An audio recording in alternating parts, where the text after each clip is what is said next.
NPM 6419 5004 kelas 6A MK pengecoran logam.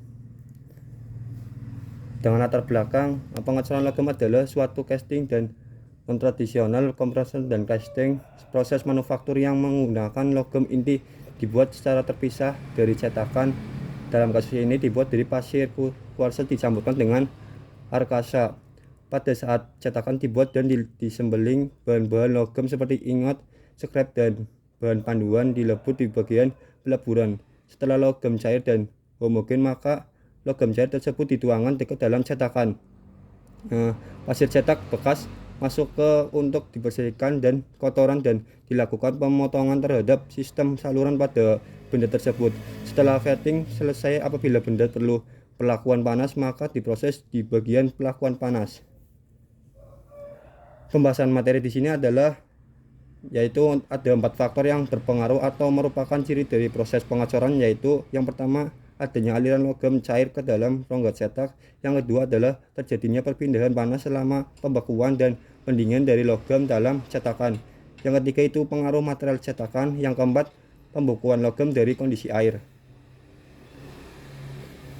Dan secara umum cetakan harus memiliki bagian-bagian utama sebagai berikut. Yang pertama itu cavity atau rongga cetakan, yang kedua itu core atau inti, yang ketiga itu gating system atau sistem saluran masuk, yang keempat itu scrape atau saluran turun, yang kelima pouring basin, dan yang keenam rising atau penambah.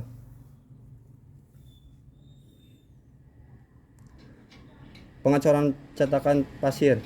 Pengecoran dalam cetakan pasir melibatkan aktivitas seperti menempatkan pola dalam kumpulan pasir untuk membentuk rongga cetak, membuat sistem saluran atau mengisi rongga cetak dengan logam cair, membiarkan logam cair membeku.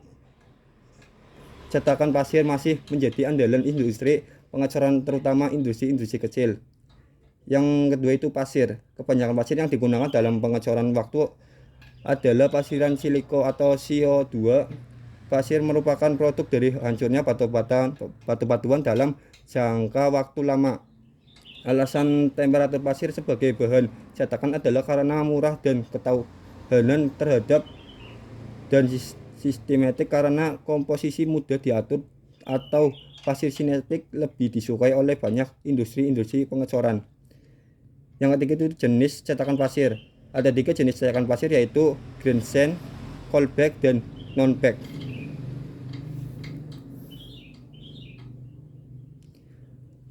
Dan yang keempat itu jenis-jenis pola tunggal atau one piece pattern. Biasanya digunakan untuk bentuk produk yang sederhana dan sejumlah produk sedikit. Pola ini dibuat dari kayu dan tentunya tidak mahal. Yang kedua itu pola terpisah atau split pattern. Terdiri dari 2 buah pola yang terpisah sehingga akan diperoleh rongga cetak dari masing-masing pola. Dengan pola ini bentuk produknya yang dapat dihasilkan rumit dari pola tunggal. Yang ketiga itu match patch. Jenis ini populer yang digunakan di industri pola terpasang jadi satu dengan suatu bidang diantar, di mana 2 buah pola di atas dan bawah dipasang berlawanan arah pada suatu plat datar. Jenis pola ini sering digunakan bersama-sama dengan mesin pembuatan cetakan dan dapat menghasilkan laju produksi yang tinggi untuk produk-produk kecil. Yang kelima itu inti. Untuk produk cor yang memiliki lubang-lubang atau rongga seperti pada blok mesin kendaraan atau katup-katup, biasanya diperlukan inti. Inti ditempatkan dalam rongga cetak sebelumnya penuangan untuk membentuk permukaan bagian dalam produk dan akan dibongkar setelah cetakan membeku dan dingin. Seperti cetakan ini harus kuat, baik, tahan panas, dan tidak mudah hancur. Agar inti tidak mudah bergeser pada saat penuangan logam cair, diperlukan dudukan inti atau core branch. Dan selanjutnya itu proses perancangan produk cor yang menghasilkan gambar teknik produk dilanjutkan dengan tahapan-tahapan berikutnya. Yang pertama itu menyiapkan bidang dasar atau plat datar dan meletakkan pola atau scoop yang sudah dan dudukan inti di permukaan plat datar tadi. Yang kedua itu seperti pada langkah C untuk cetakan bagian bawah atau drag beserta sistem saluran. Yang ketiga itu menyiapkan kotak inti. Yang keempat, inti yang dilakukan jadi disatukan. Yang kelima itu pola atas yang ada di permukaan plat datar ditutupi oleh rangka cetak atas dan ditambahkan sistem saluran seperti saluran masuk dan saluran tahapan atau riser. Yang keenam itu setelah diisi pasir cetak dan dipadatkan, pola yang di sistem saluran ini dilepaskan dari cetakan. Yang ketujuh itu giliran drag diisi pasir cetak setelah menempatkan rangka dengan di atas pola dan plat datar.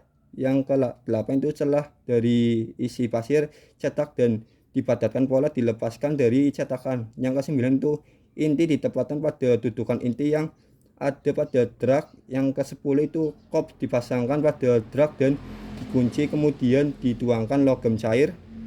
Yang ke-11 setelah membeku dan dingin, cetakan dibongkar dan produk core dibersihkan dari sisa-sisa pasir cetakan. Yang ke-12 sistem saluran dihilangkan dari produk core dengan berbagai metode dan produk core siap untuk dilakukan lebih lanjut. Nah, dari keuntungan dan kelemahan tersebut, yang pertama itu keuntungan memungkinkan produksi yang bersifat massal dengan membuat master dan produk kemudian ditiru dengan menggunakan lilin dan dijadikan pola untuk cetakan pasir, maka akan dapat diproduksi massal. Yang kedua itu dapat memproduksi bentuk yang tipis atau bentuk rumit. Salah satunya kelebihan dari cetakan pasir adalah kemampuan untuk mengromentasi bentuk-bentuk tipis dan rumit. Yang ketiga itu meminimalisir surface finishing. Dengan keakuratan dari cetakan pasir, maka proses finishing akan berkurang. Yang keempat itu dapat mempertahankan kekuatan dengan bahan yang diproduksi, mengingat sand casting hanya sekali pakai. Dan yang kelima itu rehabilitas kemampuan pasir dari pecahan cetakan untuk digunakan kembali didaur ulang. Dan kelemahannya, yang pertama itu proses pengecoran terlalu panjang sehingga tidak bisa menghasilkan produk dengan cepat. Yang kedua itu membutuhkan pasir cetak dan kualitas bagus dan tentunya biaya cukup mahal. Yang ketiga itu ukuran dari produk tidak terlalu besar, mengingat proses pembuatan dengan pasir cetak rentan pecah bila diukur sangat besar.